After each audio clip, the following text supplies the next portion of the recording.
Now let's talk about AC through CR circuit.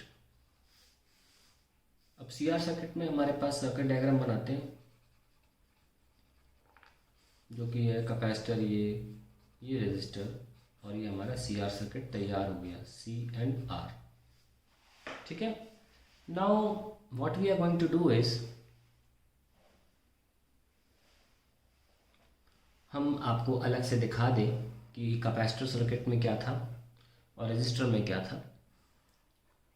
Capacitor circuit में ये था कि हमारा जो हमने जो ई बनाया था वो इस तरीके से था, ये ई था किसी ओमेगा टी पे, और जो करंट था वो ऑल 90 डिग्री आगे था।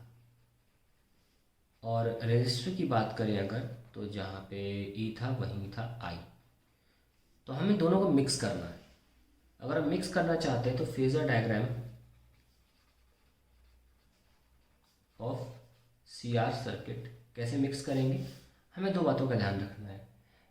रेजिस्टर और कैपेसिटर दोनों में करंट सेम है, और रेजिस्टर में जो V है वो I के साथ रहेगा, और जो कैपेसिटर में V है वो 90 डिग्री पीछे रहेगा करंट से। तो आइए बनाते हैं। इस बार मैं डायरेक्टली इजी वाला डायग्राम बनाऊंगा, ठीक है, जिसमें मान के चलेंगे कि हमारा जो सीधा लाइन है ये ऑलरेडी ओमेगा टी पे रोटेटेड है।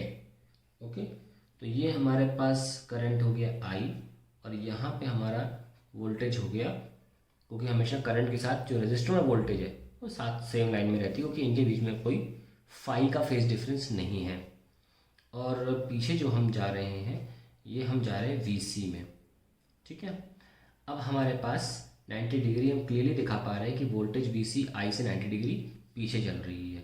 कुछ लोग बार बार सोच रहे होंगे पीछे चल रही है, फेज डिफरेंस, लैग, लीड होता क्या है। बहुत सिंपल सा बता रहा हूँ कि आपने देखिए ऑब्वियसली 11th क्लास में आपने वेव्स नहीं पढ़ा, ऑसिलेशन वेव्स नहीं पढ़ा, ऑसिलेशन पढ़ लिया होगा तो वेव्स नहीं पढ़ा होगा। मैं आपको बताता हूँ लीड लैग का मतलब क्या होता है। इसका सिंपल मतलब ये है कि हम बोले कि E leads I by pi by 2। इसका मतलब ये होता है कि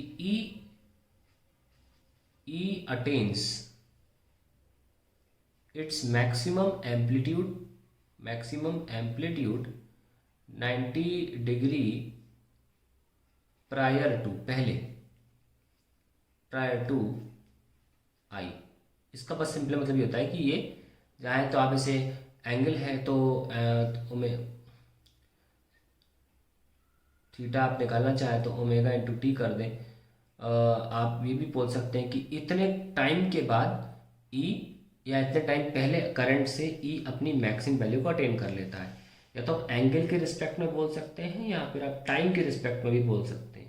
एनसीईआरटी के कुछ क्वेश्चंस हैं, दो ऐसे क्वेश्चन हैं जिसमें ये सवाल पूछा भी गया है, और वहाँ से हमें क्लियर हो जाता है कि लैग लीड का मतलब क्या होता है। सिंपल मतलब ये है कि अगर वोल्टेज आई को लीड कर रही है, तो इसका मतलब वोल्टेज अपनी मैक्सिमम वैल्यू को इतना डिग्री पहले या इतना टाइम पहले अटेन कर लेती है। बस इतना ही मतलब है। कितना पहले दो चीज़ें अगर ऑसिलेशन कर रही हैं या सर्कुलर मोशन कर रही हैं, तो कौन पहले अपनी मैक्सिमम वैल्यू को अटेन कर लेता है उसे बोलते हैं लीड करना, और कौन कितनी देर में किसी अपनी मैक्सिमम वैल्यू को अटेन करता है उसे बोलते हैं लैग करना। एक छोटा सा एग्जाम्पल से आपको और समझा सकते हैं इसको, कि अगर आप एक सर्कल ले लें, ओके, और यहाँ पे एक एरो ऐसे और एक एरो ऐसे है, ठीक है, तो हम देख सकते हैं कि जब ये स्टार्टिंग में ही ये वाला जो एरो है ये आपका 90 डिग्री आगे है, ठीक है, तो हमेशा ये वाला एरो जो है इसको लीड कर रहा है। यही बस मैं कहना चाह रहा हूँ, ये वाला एरो इसको लीड कर रहा है कितने एंगल से, 90 डिग्री से। तो हमेशा ये अपनी कोई भी वैल्यू इसके पहले अटेन कर लेगा, इसलिए हम लीड बोलते हैं इसको। तो that is the meaning, the physical meaning of lead and lag जिसकी बात हम कर रहे हैं।